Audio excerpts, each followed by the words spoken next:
Welcome to Dodgers Dogs. As part of the Dodgers Daily Network, Casey Porter here, joined by Austin Brubaker. It is Wednesday night in the big town. Brew Crew, how you doing, my man? How are you? Doing pretty good, Casey. Great to be able to join you here on this Wednesday, as there is some additional news that we get to be able to talk about with the Dodgers. Pitchers and catchers are going to be reporting officially on Friday, although a vast majority of them, it seems like, have already reported. So we're already starting to get some sights and sounds from spring training. It's a great time of year because baseball is right around the corner. Baseball is practically upon us as we sit here in the middle of February. Yeah, you know, it's kind of interesting, and I talk about Eddie all the time. Eddie Days, my best friend in the world, who was the only first-round draft pick ever out of Guthrie High School, the school that I was the head coach at. And so I say that to say he would always tell the story, and it's interesting. When he was playing baseball in the 70s and then 80s, the players went to spring training to get in shape. Nowadays, if you don't come to spring training in shape, then you don't even have a chance. It's just interesting the way that those mentalities have changed. Players have to stay in shape year-round, or they have to come to spring training ready to be plug and play versus the way it was 40, maybe 50 years ago, to where you just kind of had an off-season. Like Eddie, what he would do in the off-season is he actually cut wood to make a little bit extra money because you had to have a job to make extra money. And then as far as running and stuff, they didn't really do a whole lot of it. A lot of the guys didn't, because they would just wait to spring training to get into shape. Isn't that crazy how much things have changed over the years? Yeah, it is. It is pretty crazy because we see each one of these guys, just some of the footage that's coming out, and all the guys look ready to go. Obviously, there's a lot of buildup that has to happen in order for them to be completely ready to go, but physically in shape, these guys at least appear from the outside perspective to be in pretty good shape, and that is exciting because that shows just the mentality that I think the Dodgers have, and of course, this is common not just with the Dodgers organization, but across Major League Baseball as well. There is a consistent dedication that you have to do to the craft of baseball. And I'm excited to see what the Dodgers are going to be able to do this upcoming year. 100%. So we have a lot to talk about. We've been talking about this the entire offseason. So Evan Phillips is officially signing for the Dodgers, and they waited until spring training gets started. So why not just sign Evan Phillips a month ago, Austin? Why wait till spring training starts? Okay, so there's a couple of different reasons why this was the case. First off, let's rewind ourselves back a little bit, because Evan Phillips had the Dodgers had the choice to go ahead and tender Evan Phillips a contract earlier in the offseason. Back when the offseason had started, he was one of the guys on kind of the fringe, only because he's going to be missing at least half of this season with an injury. The expectation is he would be back for the second half of the injury. Now, through the course of the offseason, when the World Series ends to the time when pitchers and catchers officially report, you are limited to 40 players exactly being on your 40-man roster. No more than that. You can have less than that, obviously, but you can't have any more than 40 players on your 40-man roster. The rules change a little bit once pitchers and catchers can go ahead and sign, when you can add players to your 60-day injured list. The 60-day injured list is players that would be part of your 40-man roster, but they are not technically counted on your 40-man roster. They would go ahead and be part of that 60-day injured list. I think with the Dodgers and the situation with Evan Phillips, look, the Dodgers did not technically sign Evan Phillips and immediately place him on the 60-day injured list yet. I think one of the reasons why the Dodgers decided to sign him this late in the process is, one, they wanted to make sure that they had flexibility roster-wise to make moves that they needed to make, add guys from their roster onto the actual 40-man roster, sign major league free agents, be able to navigate, bring back and sign guys like Michael Ciani, a lot of different moves. The Dodgers, with this offseason, because they non-tendered Evan Phillips, provided flexibility in their roster for the offseason. And now that they've signed Evan Phillips this close to spring training, they've already done a vast majority of their moves. Now they've signed Evan Phillips, and once pitchers and catchers report for the Los Angeles Dodgers, which officially is Friday,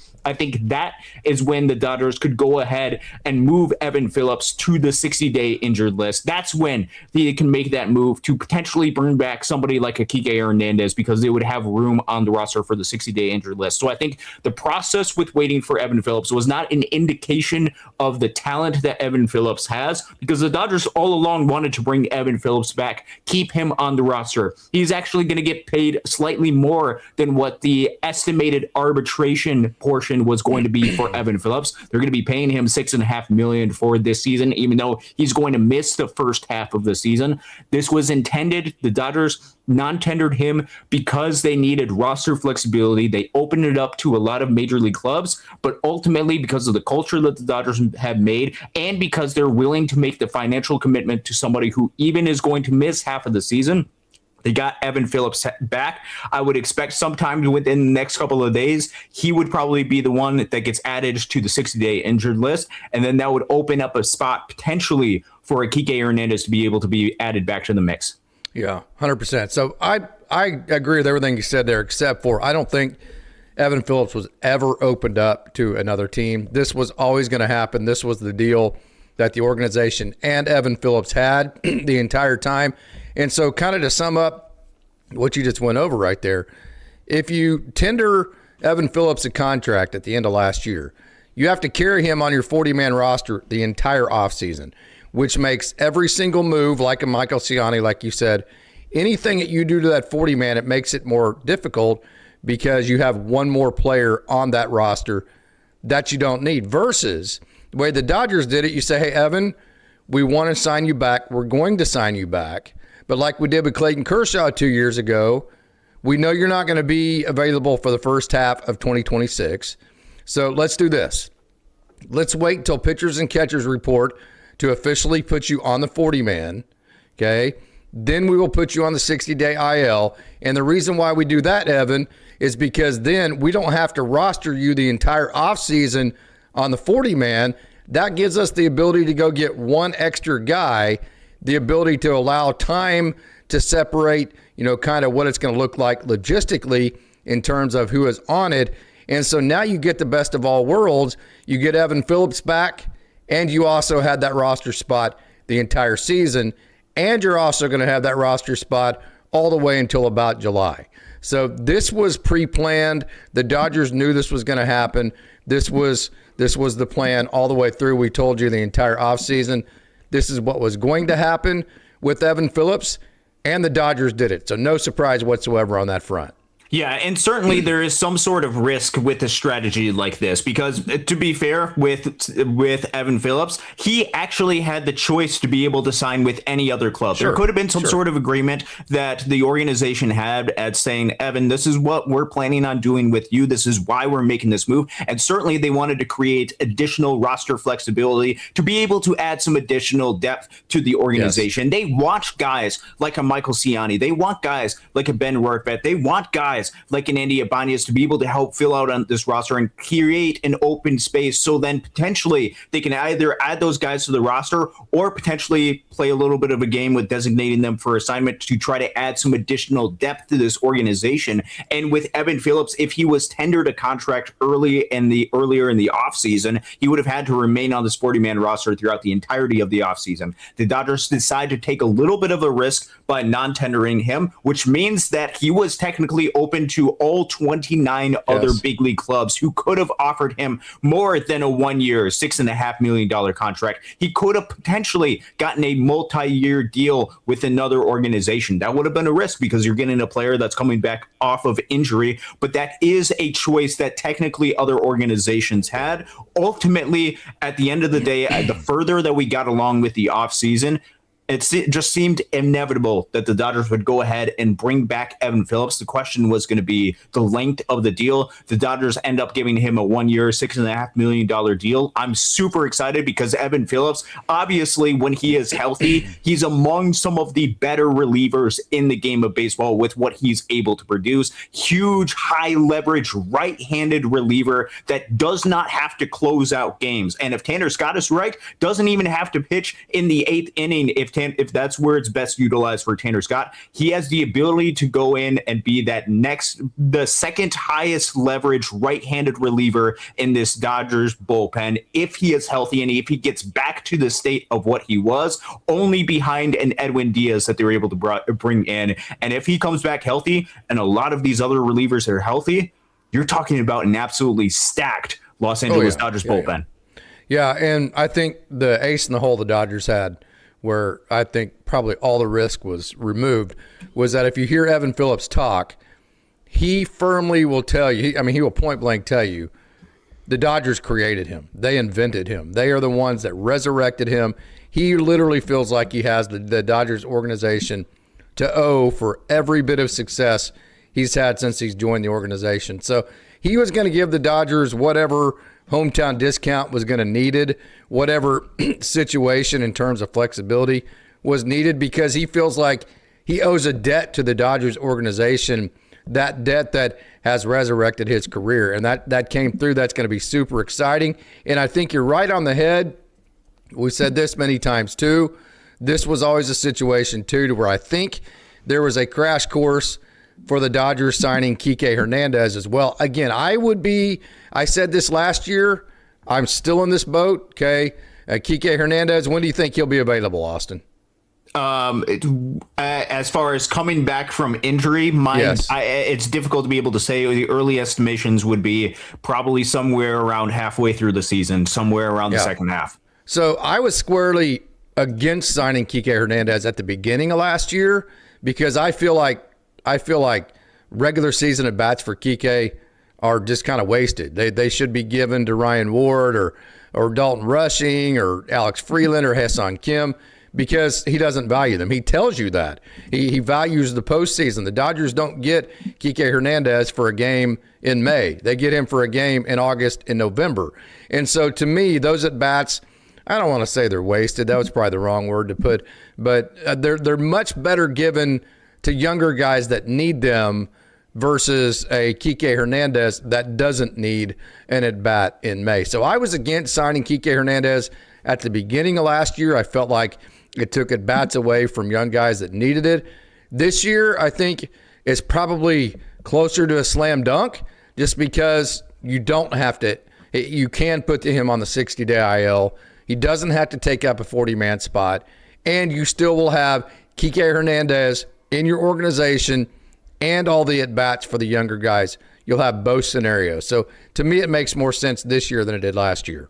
I think you're right with that. And the reason why this becomes a little bit of an issue is not just because of the inherent advancement of the type of hitter that he is when he gets to the postseason. He elevates his game in the postseason, and it is more difficult to be able to deny it. Last year, a little bit more of a tougher postseason, in part because of the injury that he had. He only had an 80 WRC plus in the postseason. He did not have a great World Series. But the previous couple of postseasons that he's had, 127, 108, 228, the past three postseasons that he's had. He's been somebody that has elevated his game in the postseason. That's what you want the option for Kiké Hernández, especially if there are players who are seemingly not performing. Having somebody with the versatility that Kiké Hernández has to be able to help elevate the game, elevate the team around him, and provide great chemistry within the clubhouse, I think would be a really good thing. When you had mentioned with Kiké Hernández, and I think this is something that at least needs to be talked about briefly, during the regular season, Kiké Hernández is not a good hitter. And let's be frank with that. If you look at the past 4 seasons, look at the overall sample size of the past 4 seasons. This is 452 games, 1,559 plate appearances. He's been batting 225, 282, 358 with a 75 WRC plus. Last year was a 70 WRC plus. Year before, 82. Year before, 73. Year before, 74. It has not been a great regular season type of performance that Kiké Hernández has had. And if you are just waiting for Kiké Hernández to be able to elevate his game for the postseason, all he would need to do to be able to be a good contributor on this team is just get the necessary at-bats, whatever that is, to be able to get him ready for the postseason. I think what you had stated as far as I would prefer those at-bats used to be able to help the development of some of the younger guys, I think that is where I think you and I have a little bit of an agreement, because I want to see there be investment with some of the younger guys while having the optionability with somebody like a Kiké Hernández, because the Dodgers can go ahead and have an option like him in case there is an injury, in case there is underperformance. You have Kiké Hernández, who has been able to step up his game in the postseason, knows what it takes, and knows how to do it on the biggest stage of them all. I think this is the next step for the Dodgers to be able to take. And I think Kiké Hernández and the Dodgers organization should and likely is going to take some time, make sure that he comes back, that he's healthy, ready to go, not just because you want Kiké Hernández healthy for the postseason, but because I think some of the at-bats that he is going to get would be better served potentially for the development of a Ha-Seong Kim, or some of the development of an Alex Freeland, or somebody like that.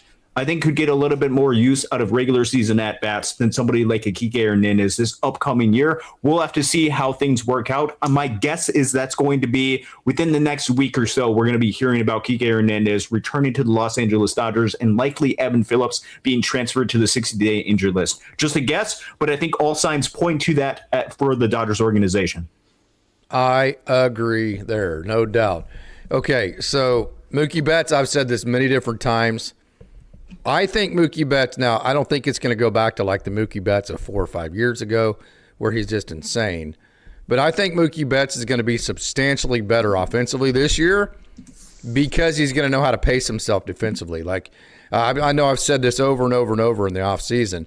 I said it over and over and over last year as to why I thought Mookie Betts would struggle, why he did struggle, and how that ended at shortstop. And that's because when you do something new, something as challenging as playing a major league shortstop, and you have to do it to the quality that Mookie Betts expects from himself.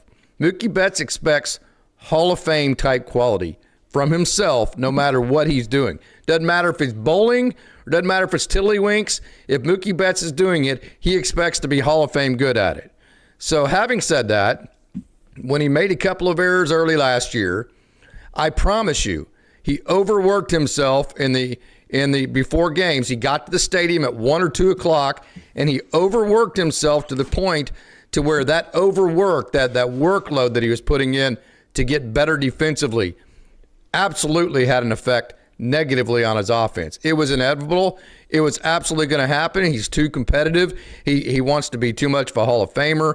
It was going to put too much workload onto his plate for him to be able to maintain the type of offense he's always had.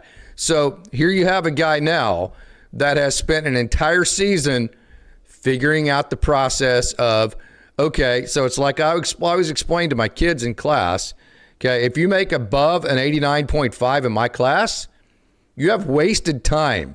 You have not been efficient.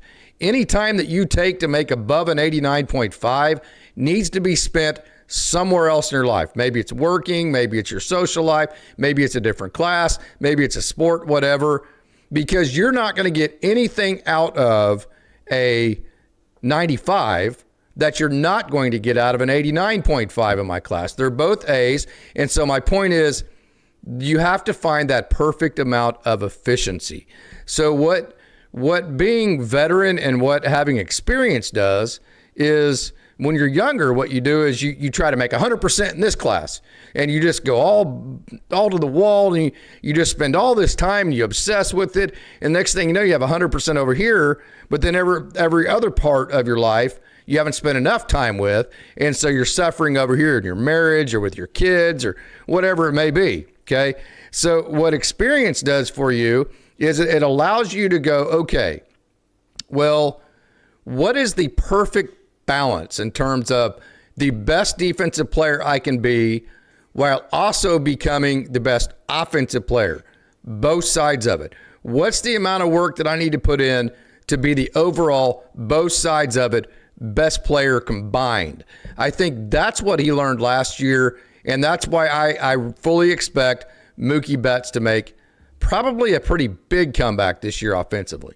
Yeah, and that's going to be the hope for Mookie Betts. A couple of different things that you have stated right there. First off, I think it's important to acknowledge some of the things that happened earlier in the season last year. Obviously, that sickness that he has, lost some weight as a result of that, I think certainly didn't help, especially with the power component that Mookie Betts had. He dropped a lot with his power production, and that's going to be one of the big things offensively to be able to look at. But I think your point about him focusing very intensely on his defense at shortstop is absolutely merited. Let's go back to the 2024 season, because remember, he started the season as the everyday shortstop for the Los Angeles Dodgers to start 2024, and there was at least a little bit of concerns that you had with the defense of Mookie Betts. At least it wasn't perfect. If you look at the three main defensive metrics that I use, defensive run saves, outs above average, fielding run value, two of the three were more negative than the others. Defensive run saves was a 3, a little bit above league average, but it was a -5 and -3 outs above average and field and run value, respectively, which means that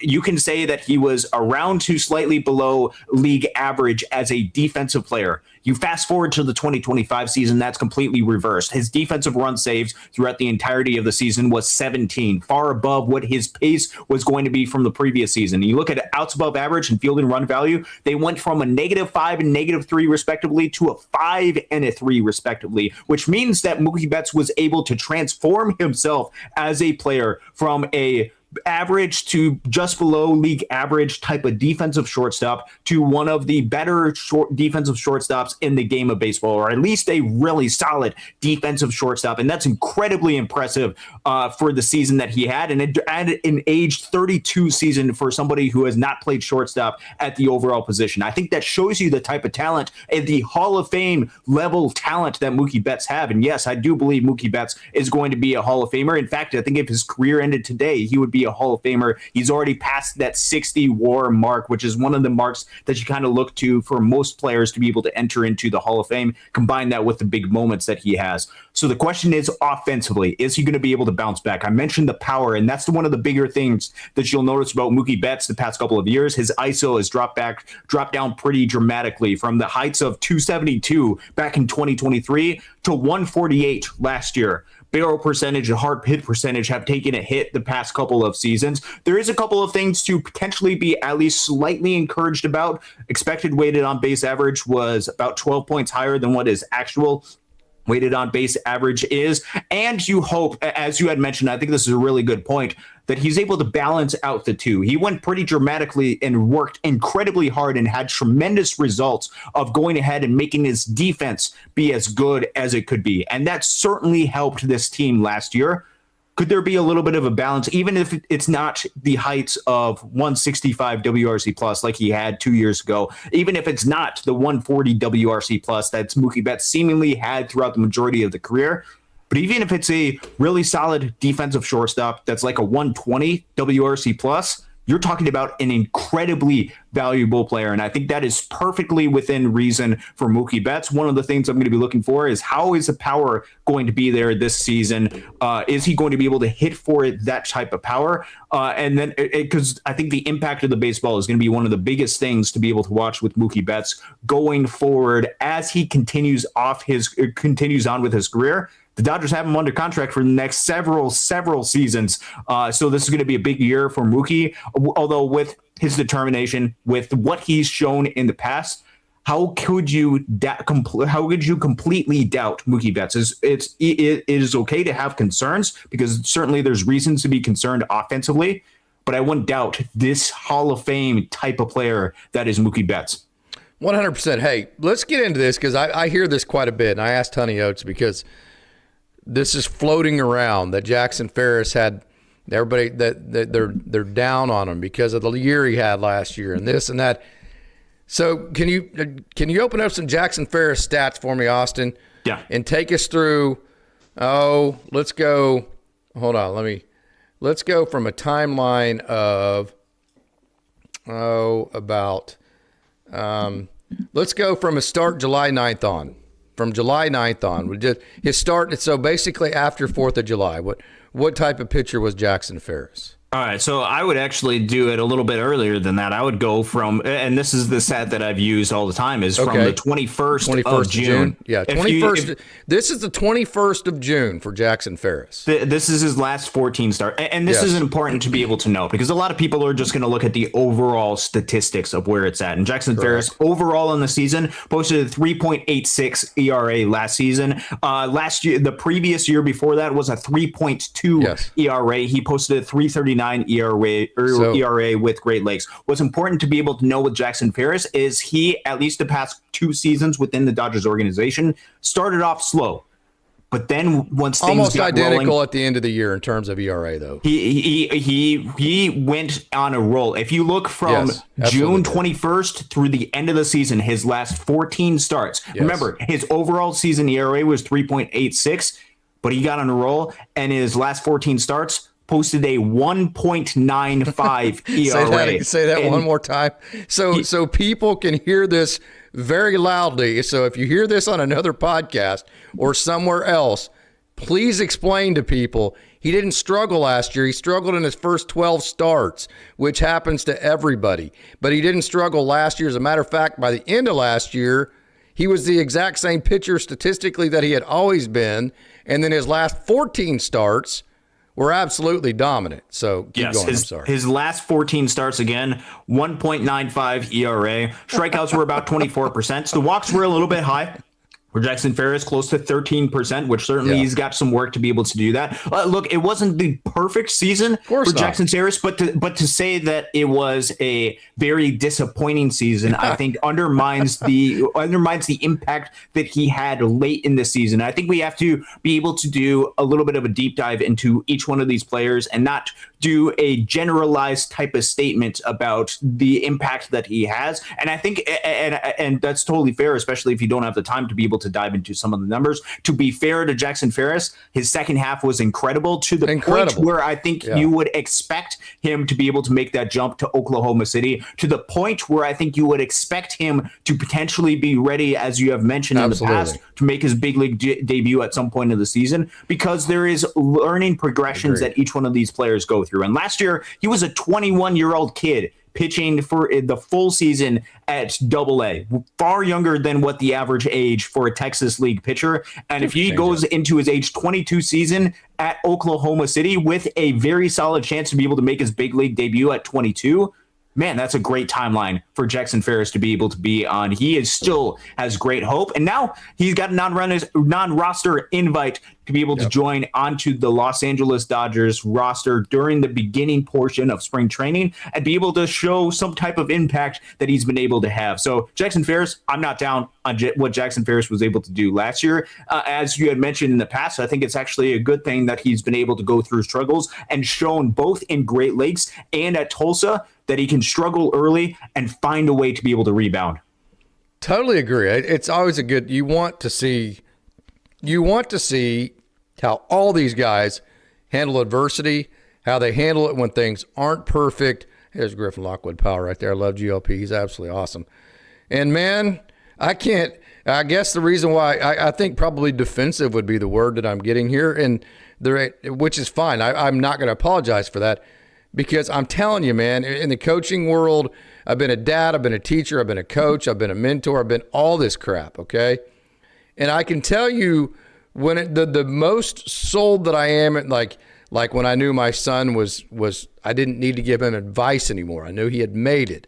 Or whenever I know I don't need to cheerlead a player anymore. I can just let them go do their thing, and I don't have to constantly be giving them the cheerleading, right? You're like, hey, you're okay. Come on, baby. I don't have to constantly be trying to give them encouragement. I know I can just leave them to be when I know that's the case is when they actually have failed and they've dealt with that failure and they've said, you know what? I'm just going to keep working.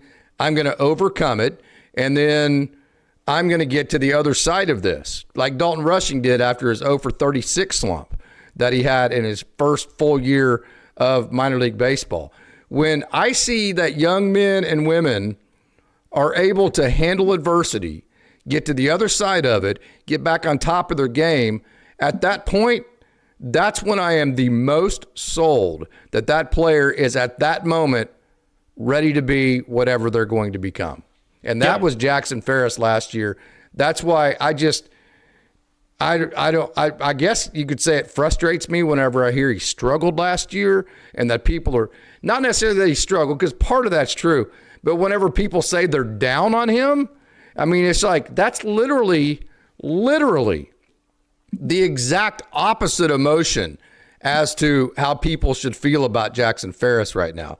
But the way they ought to feel about Jackson Ferris, they'd ought to be the exact opposite. They ought to be super excited that not only is he talented, but he's also shown the ability to be tough-minded, to be mentally tough, to be able to deal with adversity. He's shown the entire package. So in my opinion, why I guess I'm getting defensive here is that it's actually the opposite. If somebody's saying that they're down on him, tell them to just full stop. They ought to be actually in the exact opposite camp of that. I hope I wasn't too strong with that narrative. Yeah, I think with Jackson Ferris and the entire situation that he has, I just don't think it paints the complete picture that you have with Jackson Ferris. And that would be my caution with each one of you guys and anybody that's able to talk about each one of these guys, is I just want as much of the picture to be able to showcase with each one of these guys and not as much generalization. And I think you have mentioned a really important point about watching these guys be able to overcome struggle, because that shows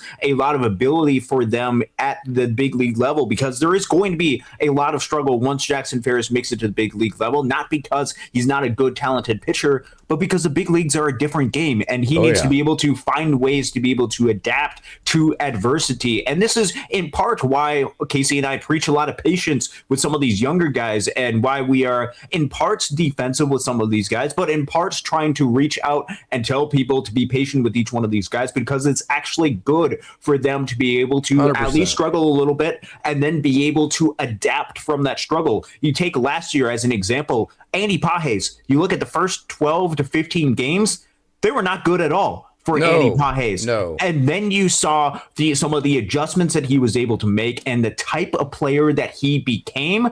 A lot of people were already, after the first 2 weeks, writing off Andy Pages, and his performance was not doing him any favors. But if you give some of these players a little bit of time to be able to develop, a little bit of time to be able to adapt, I think that is a really good learning process for each one of these guys. And I would preach more patience and trust the process with each one of these guys, because I think that's going to bear a lot of fruit. Just like it bore a lot of fruit with Andy Pages last year, and with Jackson Ferris with what he was able to do. Absolutely. And Gavin Stone. I mean, Gavin Stone, I know I had to defend him many different times after his the first time he came up that first year, or whatever year that was. And then he made the adjustments and came back and all that kind of thing. So, okay, we have a question here. And if you watch we have receipts. If you go to any of my social media, literally on my one and only post I made about the Dodgers bringing back Ben Rortvedt, I said, don't be surprised if they DFA Ben Rortvedt. We said this on the last show, and I only say that to say that this was the plan all along. This, if you're around the Dodgers, you know how they operate. Okay, so Dalton Rushing is a young man that has been successful at every level. Okay, they had a chance to trade him for Garrett Crochet. They chose not to.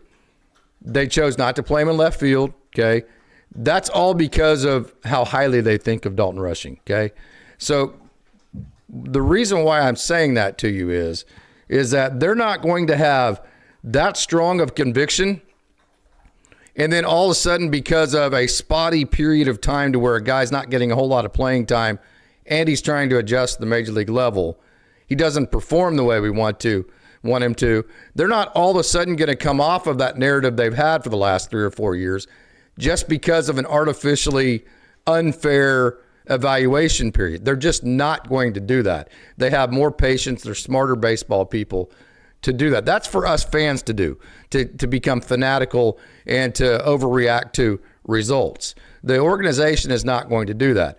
So the reason why we said the entire time the Dodgers were going to most likely DFA Ben Rortvedt again and start him in AAA Oklahoma City was because Dalton Rushing was always going to become the backup catcher, and Ben Rortvedt was going to go back into the position that they went and got him for last year, and that is Dalton Rushing's going to get first crack at this because he's more talented. He has a higher upside. And if Dalton Rushing, with whatever role he is given, proves again that he is not handling the moment and not handling the role that he's given, then Ben Rortvedt is the insurance where they can bring up and replace Dalton Rushing with him if they need to. So that was the plan all along. And I would be shocked if Ben Rortvedt does not start with AAA Oklahoma City. And I would not be shocked if they just had total intentions of Dalton Rushing getting as many at-bats as he can at the major league level, backup catcher, whatever it may be.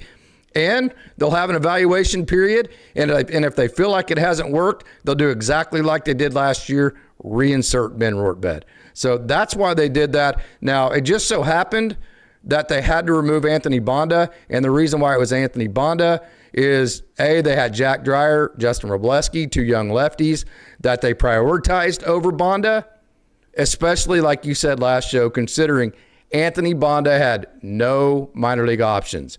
They would love to have Anthony Bonda. They love to have Ben Rortvedt, but they were never going to roster Ben Rortvedt with no minor league options, which he didn't have.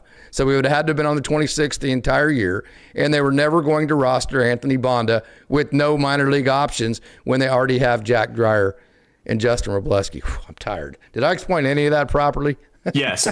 Every move that the Dodgers have made with Ben Rortvedt has been for the best interest of both the Los Angeles Dodgers and for Ben Rortvedt. Yes. Let me explain what I mean by that, because with the Dodgers organization of what they have two fantastic catchers. They have Will Smith, obviously one of, if not the best catcher in the game of baseball. Cal Raleigh, because he hit 60 home runs, probably takes the cake with that. But Will Smith is absolutely phenomenal in that type of role. They have him locked up. They also have one of the better catching prospects in the game of baseball. And if you look at any of Dalton Rushing's past history of what he's been able to do, and then dig underneath some of the surface behind some of the swinging miss concerns, which obviously are very concerning, there is insane potential for Dalton Rushing to be able to be part of the mix.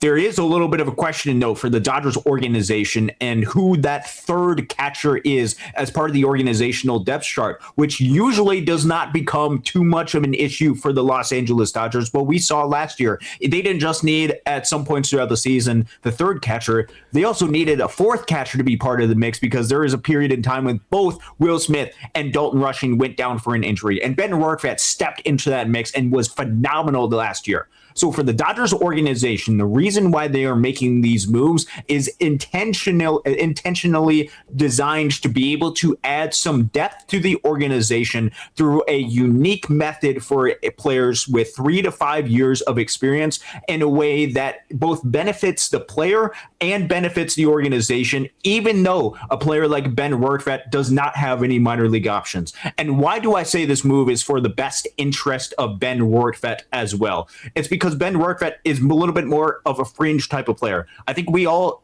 recognize the talent, recognize the impact, recognize the impact that Ben Rortvedt was able to have on this Los Angeles Dodgers team. But the overall career numbers that Ben Rortvedt has suggest that he is a little bit more of a question mark for a lot of other organizations, especially other teams that require a lot more of offensive impact to the game. Ben Rortvedt just isn't able to provide that offensive impact, or at least hasn't provided that offensive impact throughout the rest of his career. So at the beginning of the offseason, the Dodgers actually tendered Ben Rortvedt a contract, a $1.25 million contract, and then they designated him for assignment. And then this provided one of two things that could happen for Ben Rortvedt. Technically three. We'll go to that third option in just a minute. So the first option would be that he would be claimed by another organization. And then he gets another opportunity to be able to be on a big league club. He gets to make the exact same contract that the Dodgers owed him. Great. It's a great opportunity, probably the best case scenario for Ben Rortvedt. Or option number two, he gets to remain as part of the Dodgers organization, making $1.25 million at Oklahoma City, in which case he's still getting paid like a major league player, making a salary for his family, making a salary for his impact. But he can have the choice to be able to go down to Oklahoma City. Or technically option number three, he could have declined that option. But then, with nobody claimed his $1.25 million contract, he would look to sign some other deal with another organization, likely not making the same salary that he would have as if he was within the Dodgers organization. So Ben Rortvedt, this upcoming year, is going to make $1.25 million contract, $1.25 million. The question is that going to be for the Dodgers because of the space that they have in Oklahoma City, where the Dodgers would prefer that because they want the depth of Ben Rortvedt and then to be able to call him up if there is an injury or if there's dramatic underperformance by somebody like a Dalton Rushing, or if they want to trade Dalton Rushing, different category, or he gets the opportunity to be able to go to another club making the exact money that he has made. So it's good for the Dodgers because they're trying to be able to create some depth. It is good because Ben Rortvedt at least has the choice to be able to make the $1.25 million this upcoming year. But this is part of the strategic strategy of what the Dodgers are doing to be able to add depth to this overall organization for players that can't be optioned down, for players that have no minor league options, but they want as part of their organization. They always wanted Ben Rortvedt as part of the Los Angeles Dodgers organization. There's a reason why they decided to claim him when the Cincinnati Reds decided to designate him for assignment. And now they decided to designate him for assignment. There's, I think, a particular reason why it happened so quickly. It's because he had already passed through waivers. The Reds placed him on waivers. The Dodgers technically are the last team that can choose Ben Rortvedt because it happens with the order. They were the last team that could have chose him. And so now the Dodgers are hoping that he'll pass through waivers and then he will have a choice. Make $1.25 million with the Oklahoma City Comets, or try to go and convince all the clubs that passed him in the claiming process to sign him to some sort of bigger contract or search for a different opportunity with those organizations. So it's likely Ben Rortvedt is going to get another opportunity with big league club, or the Dodgers are going to have additional depth at the catching position to be able to add to the mix. It is both good for the Dodgers and it is good for Ben Rortvedt. Yeah, it's good for his pocketbook. I think he could be a major leaguer somewhere else. I don't know that it'd be for the same amount of money, but because as you said, I think it's as simple as this. If the Dodgers wanted Ben Rortvedt to be the everyday backup catcher, okay, they don't DFA him. They just sign him the $1.25 million. They find a trade partner for Dalton Rushing, and that's the end of it. So it doesn't make a whole lot of sense to go through the whole DFA process with Ben Rortvedt if you're the Dodgers, for the simple fact that you're going to have to pay him the same salary whether he's with Oklahoma City or whether he's with LA. So there's no reason to DFA him if you consider him to be above Dalton Rushing and to be the backup there. So the third catcher on the roster would be like a Kiké Hernández. Your third catcher, typically speaking, is an emergency catcher. Okay, if it's like both catchers get hurt in the same game and you don't have the time to call somebody up. But typically speaking, your third catcher in the organization is in Oklahoma City. And a lot of times, your second most talented catcher is actually at Oklahoma City because you want your second most talented player to get the everyday reps. Having said that, we've said many different times, there's just nothing left for Dalton Rushing to do at the minor league level. All the adjustments that he needs to make are at the major league level. I think that the major league club is getting all of this right to prioritize Rushing in that way, but then also have the insurance of Ben Rortvedt behind that. And I'm going to say it the same way I said it last time. When the Dodgers DFA'd Ben Rortvedt, as it shook out, how many organizations wanted Ben Rortvedt for 1.25? There was, when they decided to designate him for assignment, he was only picked up by the Cincinnati Reds, who later designated him for assignment. So as it sits right now, he's gone through waivers 2 different times, and 0 organizations besides the Dodgers want him for 1.25, right? And so that tells you, right, that's all that you need to know right there, that what the Dodgers are doing for him is good for Ben Rortvedt, because the Dodgers have shown they are the only organization willing to pay him 1.25 to be in their organization. The only one. And it also suggests, Austin, that because the Dodgers have shown to be the only organization, because as you go through waivers, the clubs that get to choose actually start with the best record, and then the team that gets the last say-so has the worst record. So the Dodgers actually had 30, however many other teams that got to pick Ben Rortvedt after them. So in other words, let's say the Pirates and the Dodgers both want Ben Rortvedt. Well, in waivers, the Pirates get Rortvedt because they finished worse than the Dodgers did last year. So I say that to say, because no other organization has shown that they want Ben Rortvedt at 1.25, there's really very little risk at this, because it's all indications would say he is going to pass through waivers, and you're going to have him anyways, and you're going to be able to send him down to AAA Oklahoma City. So you've taken Anthony Bonda's spot, and you've taken Ben Rortvedt's spot, and with two spots that you had no flexibility with, no minor league options, you've created minor league options in both of those spots, which is the flexibility the Dodgers need.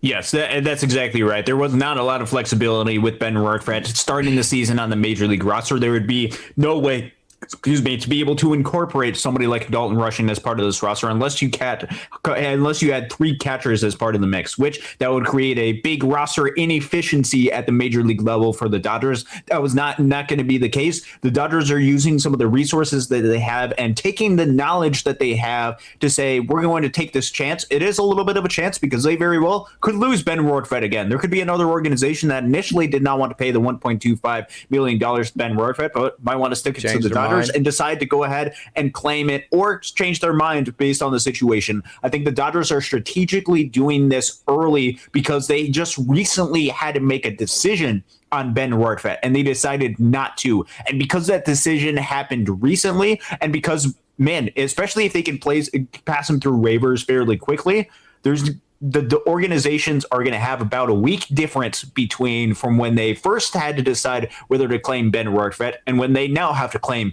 Ben Rortvedt. And because this is happening before spring training games are starting, there likely isn't to be some type of injury or some type of emergency to other catchers, which means this is probably a good time to try to sneak Ben Rortvedt through waivers to keep him within the organization. And that's what the team is trying to do, trying to build on some of the depth that they have as part of their system, try to make sure that they're going to be able to get through 162. And I think this organization and team is better with Ben Rortvedt as part of the mix, because the person after Dalton Rushing, if there needs to be another catcher after Dalton Rushing, is a little bit of a question mark of who that would be, if not for Ben Rortvedt. If you wanted Ben Rortvedt in the minor leagues, this is the move that the organization has to make, and the move that the organization was likely going to make all along.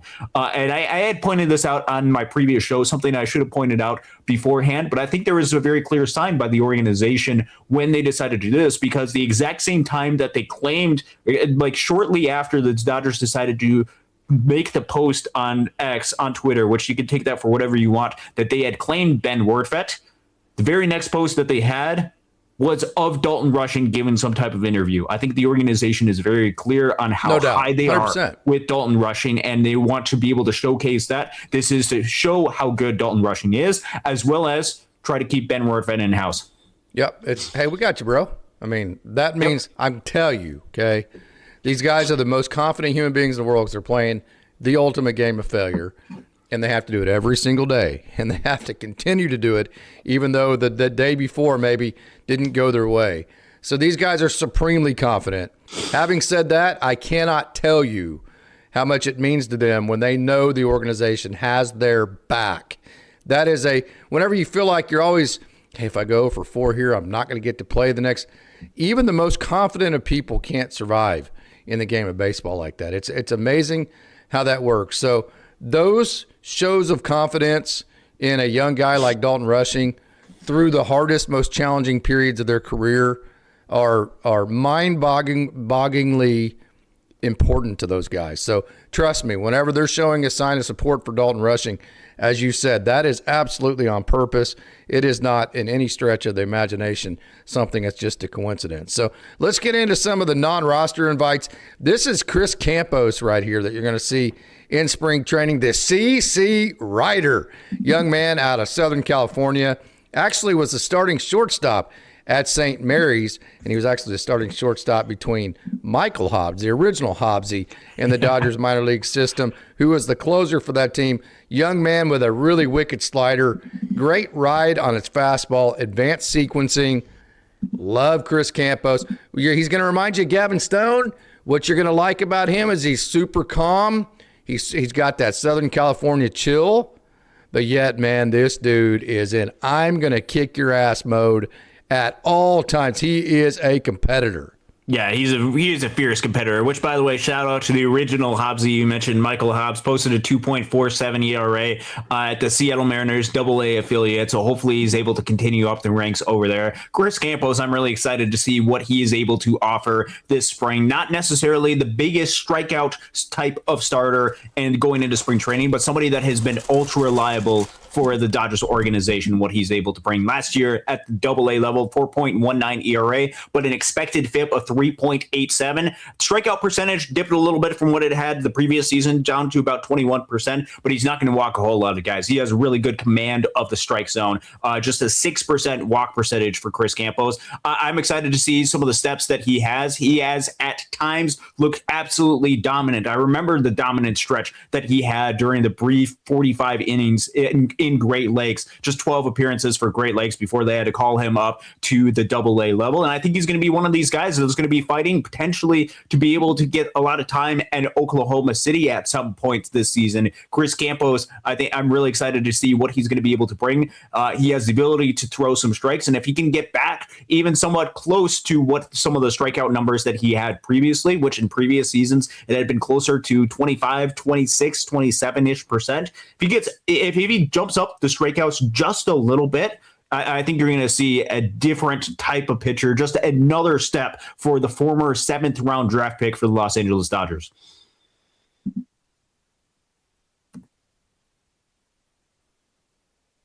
Definitely two of our most favorite guys we're going to get to right off the bat. Non-roster invitees from Chris Campos to one Mr. Patrick Copen. I think Fabian Ardaya did a really nice article on him today. I'm glad to see that happen. That Patrick Copen at the end of 2024, the last outing of 2024, he got hit in the right eye, lost eyesight in the right eye, wore goggles last year, got the ball on opening day for the Loons last year, tore it up, got to AA Tulsa in about June. A guy that's very projectable, came out of Marshall, gained about 25 pounds a couple of years ago, was always very projectable. Now he is starting to really fill into those projections. We have a couple, I think 3 different interviews with Copen, if you want to go back and check those out. Really great interviews. He does a great job. So Patrick Copen, this guy's on helium. He's big. He's always been projectable, and he is starting to become the pitcher that everybody thought he might become coming out of Marshall. Yeah, that's absolutely right. You can't say enough about what Cope was able to do last year. The story that he had being able to come back, but just the effectiveness, I think is absolutely there for Patrick Cope. And he's got swing and miss stuff. Oh boy, does he have swing and miss stuff. When he was at Great Lakes last year, again, right after he had come back, pitching on the exact same mound that he was struck by that line drive when he opened up the season at Dow Diamond, when he continued to pitch for the Loons for his first 10 appearances. He struck out guys without eyesight in one of his eyes at a 38.5% clip at the high A level. That is extraordinarily solid for a starting pitcher. Patrick Copen, a 2.25 ERA and Great Lakes. It was a 4.52 ERA once he got up to Tulsa, but the swing and miss still was there. Overall, a 3.59 ERA. Just a phenomenal story. One of the great stories in the game of baseball this previous season, and especially if he can keep up with some of the swing and miss that he has. Last year, 15.6 swing and strike percentage at Great Lakes. If he can get back close to what a swing and miss was at Great Lakes and bump that strikeout percentage close to 30%, watch out for Patrick Copen. Super excited. Such a good kid. Obviously, go back and watch some of the interviews. Another former 7th round draft pick for the Los Angeles Dodgers. Patrick Copen, phenomenal. Carlos Duran. Hey, do not sleep on this guy. Carlos Duran is super talented. He went through Tommy John, and him and Robinson Ortiz kind of were on the same path back in 2021. They were both really big deals. in the organization. Both ran into Tommy John situations, and it took them forever to get back. But this is a guy that's always been super talented. He was always a top 30 prospect list guy. Gets hurt, has the Tommy John. Then the Dodgers traded him last year for Esteury Ruiz, and he makes his major league debut. And then he becomes a free agent, a minor league free agent after this last year, and came back to the Dodgers. So at one point, the Dodgers had both Esteury Ruiz and Carlos Duran, and they're both guys that were part of that deal. 6'7", huge slider, about a 97-mile-an-hour fastball, good ride, not tremendously great extension for a 6'7" guy, kind of more like the Brusdar Gratterall-ish, if you will. But really good stuff. I would be very, very, very surprised if Carlos Duran does not make his major league debut this year. He actually already made his big league debut with just a brief appearance. Yeah, I said that last year. I meant with the Dodgers, yes. Yes, yeah. So he had started with the Athletics. First off, we'll get to the Super Chat in just a minute because we'll be talking about that guy in just a couple minutes, Showtime LA. Thank you for the Super Chat. We'll get to that just briefly once we're able to come to him. But Carlos Duran, last year, made his big league debut with the Athletics, and it didn't really go well for Carlos Duran. Let's be fair. Gave up a couple of runs with that. But he has spent a lot of time with the Athletics, and one of the biggest thing that he was able to struggle with last year, and the only reason why I point out the reason why he struggled with is because this hasn't been as historically of a precedent for Carlos Duran to the degree that it was last year. He walked a ton of batters with the AAA affiliate Las Vegas with the Athletics last year. It was a walk percentage of 18.5. I think if he can get into some of the command that he had lost in the athletics system, going and returning back to the organization that helped develop him, that knows Carlos Duran as well as the Dodgers organization does, and be able to cut down on some of that, I think you can return to start to see some of the hype that Carlos Duran had when he was growing up as part of the system. There's still an incredible pitcher that has big league type of potential in there. I think he just needs to get back to some of the ways, some of the things that were good about him previously that he seemingly lost a little bit last year. But he made his big league debut. He's got that under his belt. Now he wants to get back there and make his big league debut with the Los Angeles Dodgers. Yeah. Carson Hobbs, young man, he is just so good. This is one of the most competitive human beings I have ever been around. He was with AA. He made it to AA Tulsa last year. I mean, just absolutely dominant. I don't even think he gave up a run like in his first 9 or 10 outings. Absolutely incredible.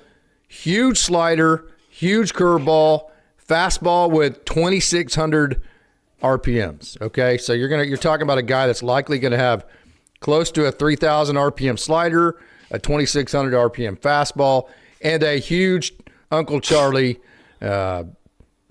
American Legion old roundhouse curveball that really, really breaks. A lot of competitiveness, good enough execution. Carson Hobbs really blasted on the scene last year. And I know when I asked Rick Honeycutt about all the pitchers he was working with, Carson Hobbs was the first pitcher out of his mouth. That goes to tell you what Rick Honeycutt thought. So don't believe me. That's Rick Honeycutt. By the way, Sean McClain could play some defense. So, hey, Carson Hobbs, thank you so much for the super chat. Showtime, really appreciate that. So I know Carson Hobbs mentioned his fastball, 2,600 RPMs. Can you confirm he has above average rise and ride? Surprise, Sirota and Eduardo Quintero did not make it. Yes, I can 100%. I can verify that he hit the ride on his fastball is very, very good. I can also very much so verify that his slider is big time and his curveball is good. I think Mike Sirota is the injury thing, and I think Eduardo Quintero is the age. And I think they're like, hey, let's just hold the horses on this. Let's take some pressure off the kid, and let's just let him play. I think that's my take on those situations. Yeah, I do not have any inside information, and neither does Casey, on Mike Sirota and his injury that he dealt with. Obviously missed the second half of last year with some type of knee-type injury that happened during the series against West Michigan, a 4th of July type of weekend. Obviously, a big disappointment for him that he had to miss out on that. Curious to see what his rehab process is looking at like and where he's at. I'm sure there will be some footage potentially coming out, and we'll see potentially or get some word potentially on how Mike Sirota is able to do.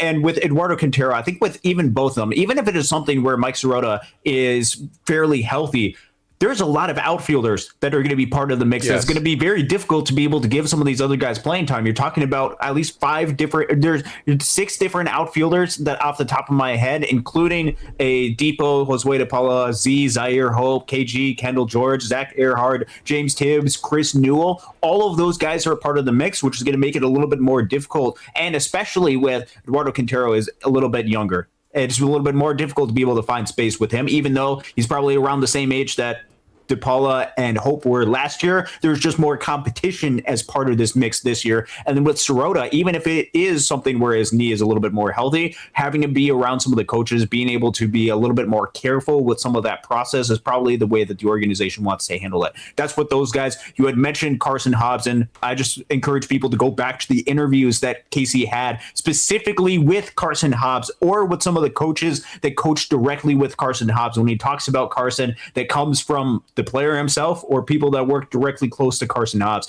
And I'm so excited for Carson this upcoming year. If you're talking about somebody that's under the radar that very well could make his big league debut this year, this is the guy that you have to look out for. Yeah. It's Carson Hobbs. Especially the one where everybody goes, who is this? What? That is exactly right. And actually, if you take back, and this is actually something that... The new Jack Dreyer, if you will. Yes, and this is something where I look back because last year he at least participated in a spring training game. Did not go well at all for Carson Hobbs. And I messaged him after that. He was like, "I'll be all right, man." Yeah, and that did not stop him at one bit for how good of a performance Carson Hobbs had. I don't think people understand how dominant he was last year at the minor league level. Combined between Great Lakes and Tulsa, a 2.04 ERA. Incredible. For Carson Hobbs. Incredible. With the 31% strikeout percentage combined between the two stops. He was getting swings and misses like crazy. 16% swinging strike percentage. His ERA dipped from when he was at Great Lakes to when he went to Tulsa. And that ERA 2.37 at Great Lakes mostly comes from that outing against West Michigan that went a little bit sideways. Carson Hobbs is dominant. His stuff really plays. You mentioned his off-speed pitch, and then Showtime LA mentions the high-riding fastball. Those play off of each other so well, and just the competitive nature that he has and the knowledge that he can go ahead and get people out. It's amazing because this was not the pitcher that Carson Hobbs was when he first joined Great Lakes that I saw. But he's turned into this, and he's been able to fight through adversity and become this type of dominant pitcher. If you're looking for somebody to break out and potentially make their big league debut at some point in the 2026 season that's completely under the radar, that's Carson Hobbs. Yeah, he's definitely the under radar guy. I'll tell you a guy that's not under the radar, especially with all the weight that he's put on and the way that he looks, River Ryan. We had a request to talk a little bit more about River Ryan. Man, super excited about him. High riding fastball, typical power pitcher type stuff. You know, the changeup, the slider. I don't know if he's going to throw his curveball this year or not. But a young man that has small town values. He's from a small town in North Carolina. I know he's listed from Charlotte, but he's not actually from Charlotte. They just list it that way so they don't ask him, now, where are you from? And he has to explain. He just says Charlotte just to eliminate all those questions. But man, couldn't be more excited about River Ryan. I know we had a request to see a little bit more video of him. This is not the River Ryan you're going to see this year. He's added weight, he's changed his hairdo, and he looks like a total badass. Cannot wait to see River Ryan pitch for LA this year. What do you think? What do you see his role being? Yeah, that's the question of what his role is going to be. Obviously, I think he's going to be a starting pitcher for the Dodgers, and I think that's in part because the Dodgers are going to need additional starting pitchers. The set 6 starting pitchers of a Yamamoto, a Snell, an Ohtani, a Glasnow, a Sheehan, and Sasaki is not going to be the exact same starting pitchers that are going to come in year in and year out or through the entirety of the season. That's how a little bit better way to be able to say it. River Ryan is going to very well get into that mix. And he's not a non-roster invite on this list. He is on the Major League Club invite list because he's on the 40-man roster, and he is going to make some sort of statements this upcoming year. You just hope that he's able to get through the spring training healthy. The Dodgers are going to take an evaluation, and they are going to have to, whether this is through injuries that naturally happen throughout the course of the season or through strategic rest, because in order to get these guys as effective, the main 4 starters as effective as they can be for the postseason, they are going to require some sort of rest throughout the season. That's when somebody like a River Ryan could be able to get into the mix. And in fact, if you don't want to just say that he's a reserve depth type of piece, I think there is a less than 0% chance. And in fact, I think there is a decent shot that either him, Gavin Stone, or maybe even somebody like a Justin Robleski challenges a player like a Roki Sasaki to be able to make the opening day roster as a starting pitcher. I think that's some of the upside that you look to see with River Ryan. First, make sure to see that he is healthy. Second, to see how the stuff is looking. I know he has a bunch of different pitches. It sounds like he's been working on an additional pitch as well throughout his development or rehab type process. Look to see how that stuff is playing. And then wake up, take a little bit of a step back to see what is going to be the best case scenario for River Ryan, making sure that you don't overuse him and overuse some of the innings with him coming back for injury, but also be able to provide some rest. And if he's one of the better options than what you have, you could see River Ryan very easily in Los Angeles. Yeah. Talk about a fleece. The Dodgers got him for Matt Beatty. And then another fleece, young man, Kyle Hurt. Alex Vesey and Kyle Hurt came over for Dylan Floro. I mean, God, Dylan Floro was a good pitcher, don't get me wrong, but talk about a great deal for the Dodgers. And Kyle Hurt actually, with the Marlins, never threw a pitch in the organization. They drafted him, and then they traded him before he ever threw a pitch in the organization. And the way that he found out, he was actually driving down the road, and his ESPN alert went off on his phone, and he probably shouldn't have done this, but he looked at his phone, and it said Kyle Hurt had been traded to the Dodgers. And he's like, holy crap, that's me. I just got traded. That's literally how Kyle Hurt found out that he got traded from the Marlins to the Dodgers. He had to pull over on the side of the road, call mom and dad, and say, hey, guess what? I just got traded to the Dodgers. And that was a party because he's from Southern California. He grew up in San Diego. His dad still coaches football in San Diego. And as a matter of fact, he went to USC.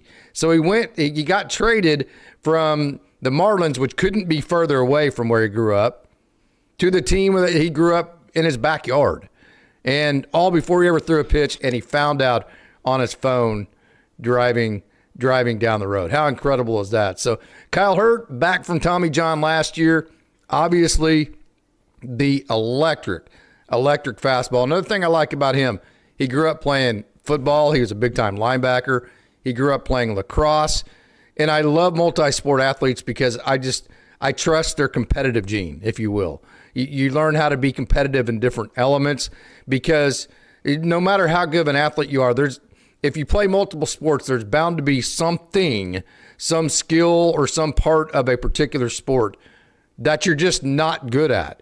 So you have to figure out how to deal with not being good at something the more sports that you play. And so from that perspective, I always trust multi-sport athletes more from a competitive perspective because I know they've had to deal with okay, I'm not great at this. I need to work at it and get better. They have that gene. They have learned that gene, if you will.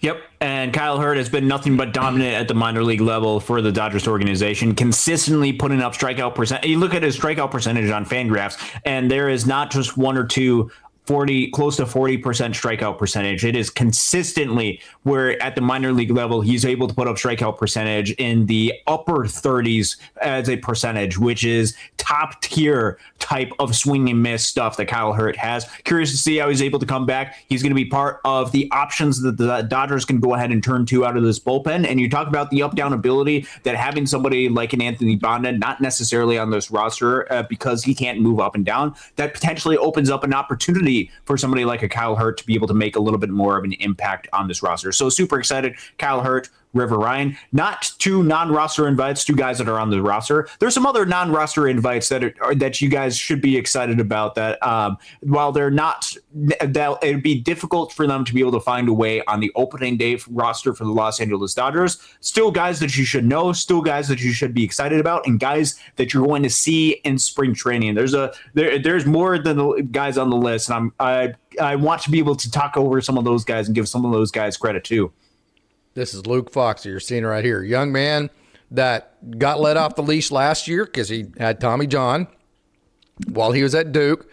Very cerebral young man, a young man that It's very good at sequencing. He is definitely an execution focus. Hey, that doesn't mean he doesn't have great stuff. I mean, that slider right there is a really good pitch. And he's about 93, 94, 95. And he's got a 3 or 4. There he adds depth to his slider. He knows how to add and subtract based on the count. Very well executed. I think the fact, boy, look at that change up there. I think the fact that he got a non-roster invite ought to tell you how high the Dodgers think Luke Fox of a I think it's more how high of a floor that he has because he's such a good pitcher in terms of execution. Mm-hmm. And so, this is a guy that's not going to blow you away. You watch him in spring training. He's not a guy that you're going to leave going, oh, my God, look at this guy's stuff. Holy smokes. It's not going to be the River Ryan Edgardo Henriquez experience. It's going to be more nuanced. You're going to have to dive in. You're going to have to follow the sequencing. You're going to have to really pay attention to the execution. But Luke Fox is a guy that made it up last year. Towards the end of last year, him and Wyatt Crowell, both of them, to Double-A Tulsa, and did very well. And not surprised whatsoever. I'm surprised that Crowell didn't get it with Fox, but I think that has to do with the injury situation with Crowell. It took him a little bit longer to get back. But I'm not surprised whatsoever that Luke Fox is on the non-roster invitee list. And let me say this too. Hey, the non-roster invitee list is more of a just kind of a status symbol, if you will. It doesn't mean that guys that aren't on this, like Antonio Knowles, won't get on the main field. All this is a status symbol. This doesn't mean anything other than the organization is giving these guys a compliment.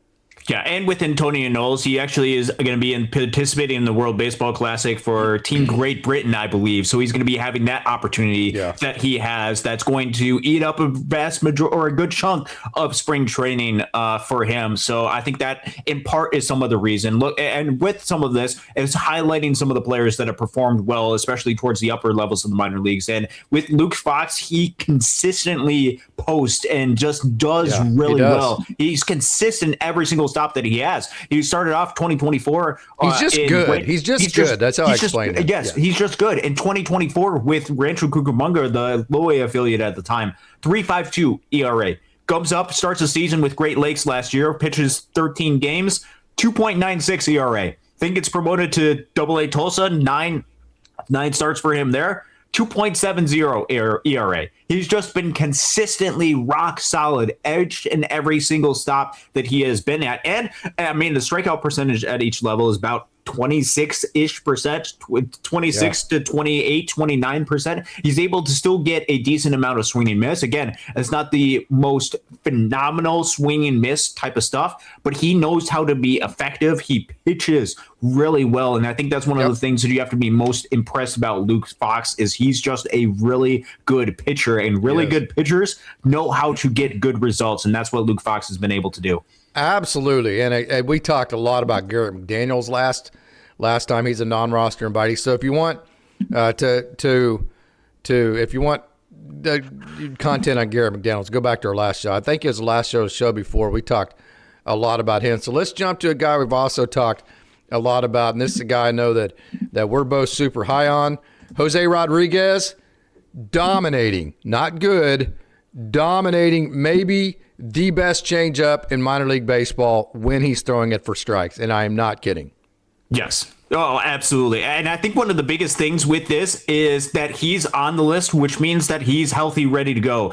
He ended the season last year for Oklahoma City on their 60-day injured list because there was stuff that he had to go ahead and get fixed. Now he's up, and I think there were some pictures that were floating around that he's actually getting up, walking, and since he's on this non-roster invite type of list, he's going to be pitching in spring training, which is a great sign to be able to see for Jose Rodriguez, for T-Boo, because when he's on the mound, the biggest thing that he has is insane swing and miss stuff. And this is some special swing and miss stuff at the minor league level, not just with the strikeout percentage, which he can do tremendously. Last year, he got promoted for the first time at Double-A. And while the results ERA-wise were not good at Tulsa, 8 games that he was part of that, he had a 36% strikeout percentage at Tulsa.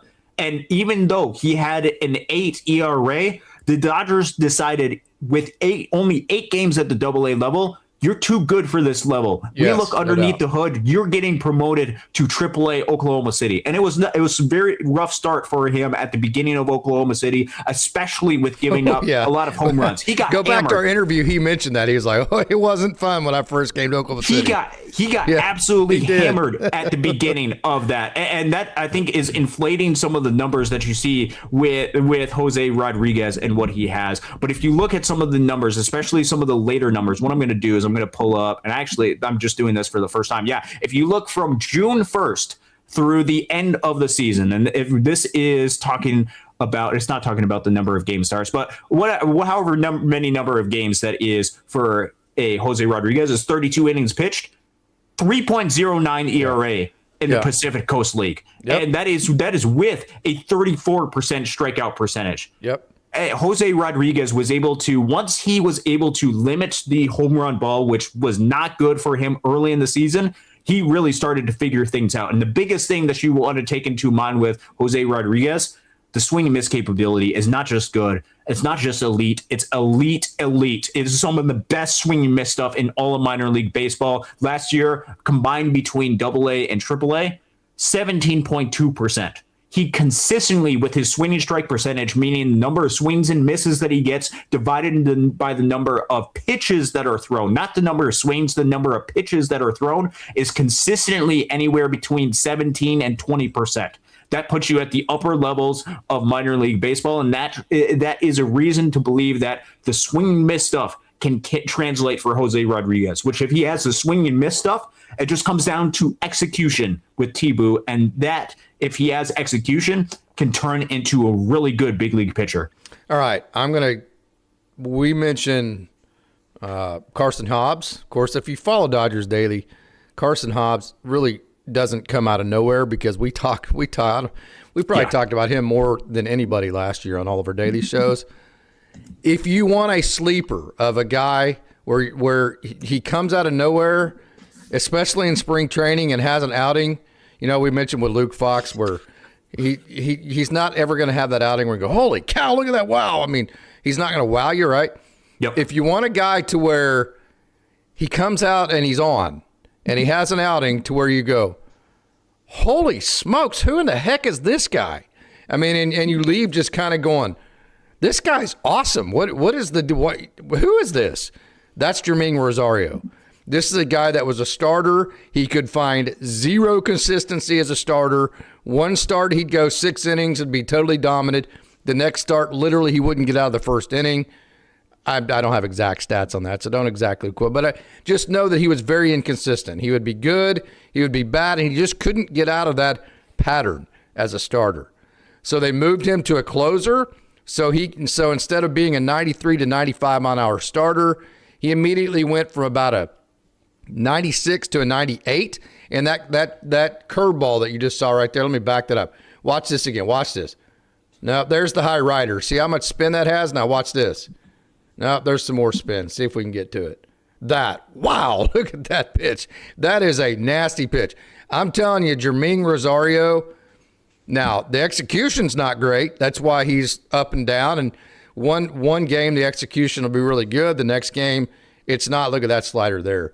The next game, it's not. But watch that, how this ball, just watch how these hitters are reacting. Look at that. Jermaine Rosario, I'm just telling you, has some of the dirtiest stuff of anybody in the organization in a discussion. If he executes, this guy will be a major leaguer for a long time and be a very good major leaguer. It all comes down to whether he does execute. And I predict that he's the guy that at some point in spring training, he turns people's heads and they go, who in the heck is this guy? Now, I hope he can back that up with some consistency the next time out. He hasn't been able to figure that piece of it out. But as far as the explosive piece, he certainly has. Yeah, the explosive piece is there for Jermaine Rosario. I'm excited for him. And the organization is making a statement with going ahead and bringing somebody like Jermaine onto the non-roster invite list. There's a lot of guys that are on the non-roster invite list, and they very easily could have chosen some of the other guys. Jermaine Rosario is there by no accident. It is because of the upside that he has. Last year wasn't necessarily the great ERA-wise, but I think what you had mentioned with Jermaine is there are just some of those times where you watch him and you say, man, if this guy can put it all together, which there are times where he puts it all together in certain outings, it is electric, it's dominant electric type of stuff. Yeah. It's so much fun to be able to watch. Overall, last season, a 4.67 ERA, 4.23 expected FIP for Jeremy Rosario. He is one of the ones where you just have to watch him in person to be able to appreciate the stuff that he has and what he potentially could be. And he's still somebody that part of the organization, still pretty young, just going to be entering into his age 24 season. The Dodgers still really like the upside that Jeremy Rosario has. And if you're looking for somebody that is completely under the radar that might surprise you, do not be surprised to be surprised by Jeremy Rosario. Do me a favor if you're watching, you wonderful Dodgers dogs. When you hear the name Jeremy Rosario, first of all, you're going to feel pretty smart because you're going to be like in the 1% of Dodgers fans who know who the heck this guy is. But when you're watching spring training and you hear the name Jeremy Rosario, don't go away. Stop and watch. Now, hell, he may ride the horse and it may end up in Canada, okay? I'm just telling you. But if he rides the horse and the horse goes straight, he's going to win the race. So if you hear the name Jeremy Rosario, pay attention and watch. And keep watching Jeremy Rosario because his stuff is that good. I'll tell you another guy, similar to Jeremy Rosario, way different type of stuff. He has what he calls a splinker. A splinker is a mix between a splitter and a sinker, right? So they kind of put those two together and they call it a splinker, which is perfect for Lucas Webb because he's kind of quirky anyways. Young man out of Canada who went JUCO in Colorado. That's quirky enough. So you grew up in Canada playing baseball, then you go to Colorado to play baseball, and then somehow he ended up at Monroe, Louisiana, at the University of Louisiana Monroe, and then was just like Jack Dreyer, okay, just like Austin Gauthier, did not get drafted, was an undrafted free agent, put on a whole bunch of weight, added the splinker, added some execution, extremely competitive, and was really on a pretty good trek till he got hurt the last couple of years. He has not been able to stay healthy. But when he has been able to stay healthy, and like Rosario, like Patrick Copen, like some of these guys, when he has executed, he has put together some of the most impressive streaks of any reliever in the Dodgers organization over multiple years. Again, that's when he's been healthy and when he has been executing. He's been hot and cold, like he'll go, say, 2 months and just dominate. Then he'll go a couple of months and struggle. But when he's in that patch to where he's dominating, he is must-see TV. Yeah, if you're looking for somebody like Carson Hobbs, we had mentioned as winning one of those guys being really underrated to potentially be able to make his big league debut. If you're looking for somebody that is ultra underrated, Lucas Webb is one of your guys that you can go ahead and look for. One of my favorite guys as part of the system, not just because of his competitive nature, not just because I got to see some of the best stuff with Lucas Webb, especially during the first half of the 2024 season with Great Lakes when he posted a 1.84 ERA.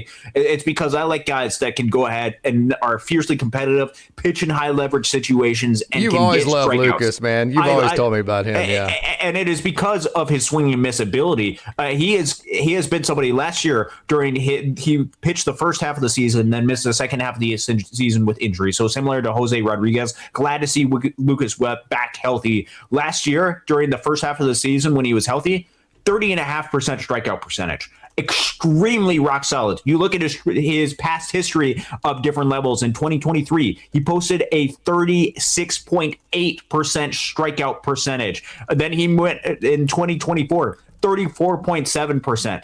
It has consistently been great swing and miss stuff for Lucas Webb. Yeah. And if you look at his numbers, not just with the strikeout percentage that he's been able to post up, but the walks aren't extremely egregious. It's a little bit high for him. Last year was about 13.6%. Previous years had him about 10%. If he can get that reined in just a little bit, Lucas Webb has the competitive nature and some of the stuff to be a really good, really solid reliever in the system. And last year posted a 2.79 ERA. It is not unthinkable to say that Lucas Webb, if he continues to post, could get a call up to Oklahoma City at some point. And if he gets that call up to Oklahoma City and he impresses, you could see him potentially be able to make his big league debut at some point next year. Not a prediction, but more of a completely under the radar type of possibility for Lucas Webb to be able to join the Los Angeles Dodgers at some point. He's somebody not just to join the non-roster invite list, but he is somebody that the organization is taking a very close look at because he has that type of talent. They absolutely are. So we're right at about an hour and a half here. We covered all the pitchers we're going to cover in terms of non-roster invitees. The other ones are like Ryder Ryan and Jordan Weems and guys like that we really don't have any more expertise on than if you just went and Googled them, that kind of deal. We feel like we can dive into a little bit more of these other guys. So we're not going to cover the guys that we're not as familiar with that just came over to the organization. There's probably other channels and other organizations, people who have evaluated them better than we could. So we're going to get into some of the position players on our next show, but that is the non-roster invitees for the pitchers. And so final thoughts here, Austin. Non-roster invitees that we covered, the Ben Rortvedt getting DFA'd as we predicted, Evan Phillips coming back to the Dodgers, and then the Dodgers waiting to do that till spring training so they can put him on the 60-day. Anything you want to sum up here and put a bow on? Yeah, so I think the organization obviously is putting some of the final pieces together on this roster, and Evan Phillips was always going to be one of those pieces that they were going to want to add to the mix. And I'm glad Evan Phillips is back because during the second half of the season, he's one of those guys where the Dodgers don't have to make a trade to feel like they have a trade deadline acquisition. That's going to be what Evan Phillips is going to be able to add to this mix. He's going to be able to add some additional life to a roster that likely is going to need at some point an additional relief pitcher. Evan Phillips hopefully is going to be able to do that. Super excited that he's back. We'll see what happens with Ben Rortvedt. The organization, I think, is clearly hoping that he is able to pass through waivers and remain part of this organization was the plan from the very beginning. And I think would be a really good thing for both the Dodgers and for Ben Rortvedt if he is able to be back on this roster. Obviously, better for Ben Rortvedt if another major league club is able to make him be on the major league roster. But teams have already passed on him.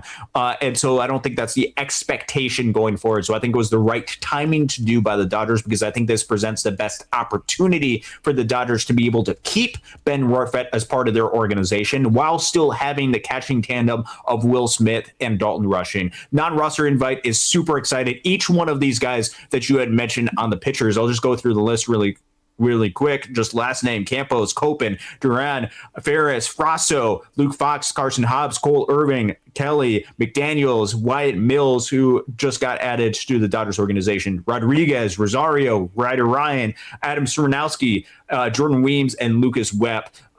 Great list for the Dodgers to be able to go out and throw out there.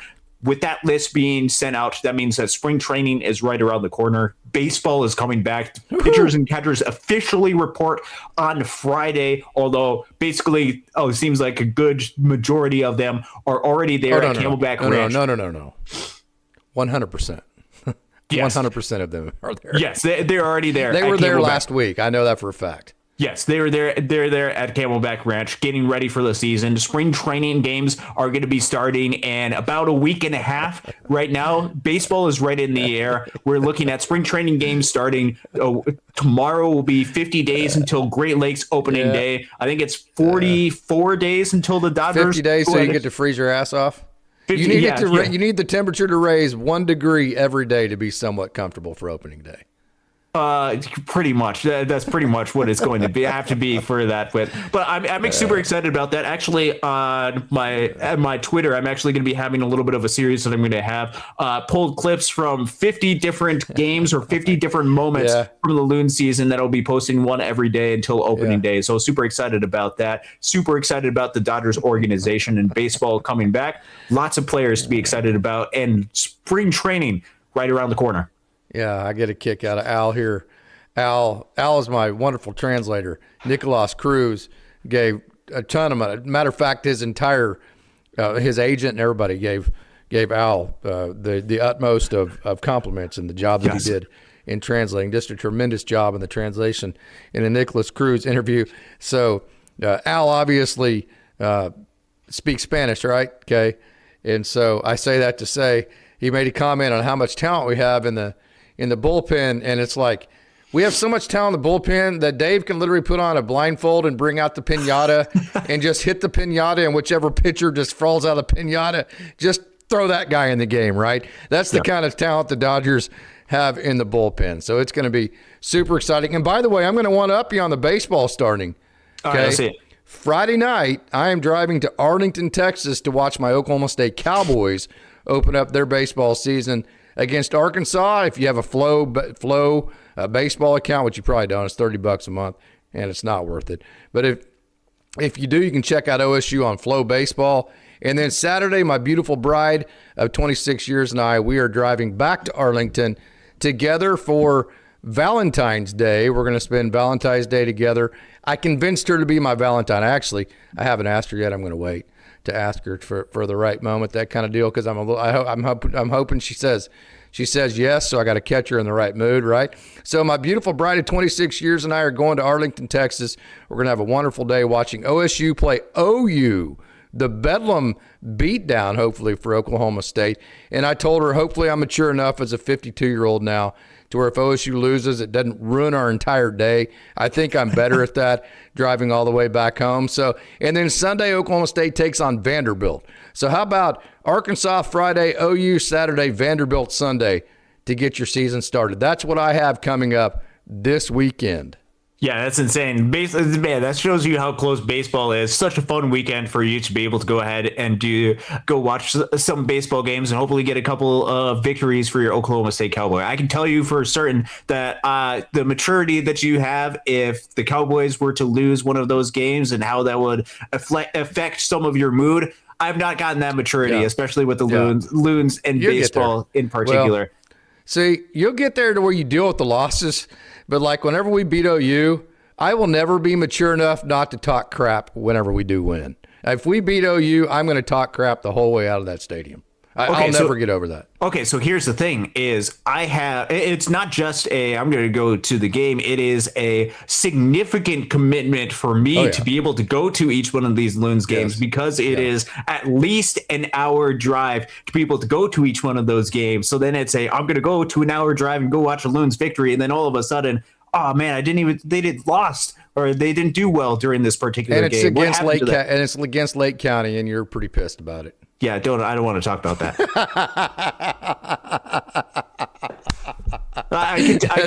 Here's the thing: is I can tell you I've got a trump card with you every time, Austin. Here's the thing: Lake County. I'm going to be posting a lot of highlights for the Loons over the next 50 days or so. I can tell you that the highlights especially the very end of the games that happened during last season against Lake County did not make the cut, surprisingly. Oh. Okay. Very good, Austin. Thanks for joining, man. Awesome job. Appreciate you, Case. All of you wonderful Dodgers dogs, thank you so much. Showtime, thank you so much for your wonderful super chat. What a great chat we had tonight. It is always so much fun to get to talk to you, especially Wednesday night in the big town. Hey, Austin, by the way, I'm going to be in Arlington Friday night. Can you put a show together Friday night? I will. I got to check a couple of things. I was just thinking about that. I will try to get some sort of show either on we might get Friday Mark or on Saturday. the phone with you, too. We'll get Mark or one of the coaches on with you. Yeah, we'll see what we can do to be able to get another show out for you guys this weekend. Yeah, we might figure out how to get some video up so you can talk about the position players that are on the NRI too. So if we can get that going. Okay. Hey, thank you so much, Austin. Great job. Again, Showtime, thank you so much for your wonderful super chat. Thank you to all you wonderful Dodgers dogs. What a great crowd we had tonight. What an awesome chat and lobby it is. It is so humbling to see all this support, and it's just so fun to get to talk to everybody here at Dodgers Daily. So until next time, thank you again. I want to remind everybody, as always, it's a great day to be a Dodger.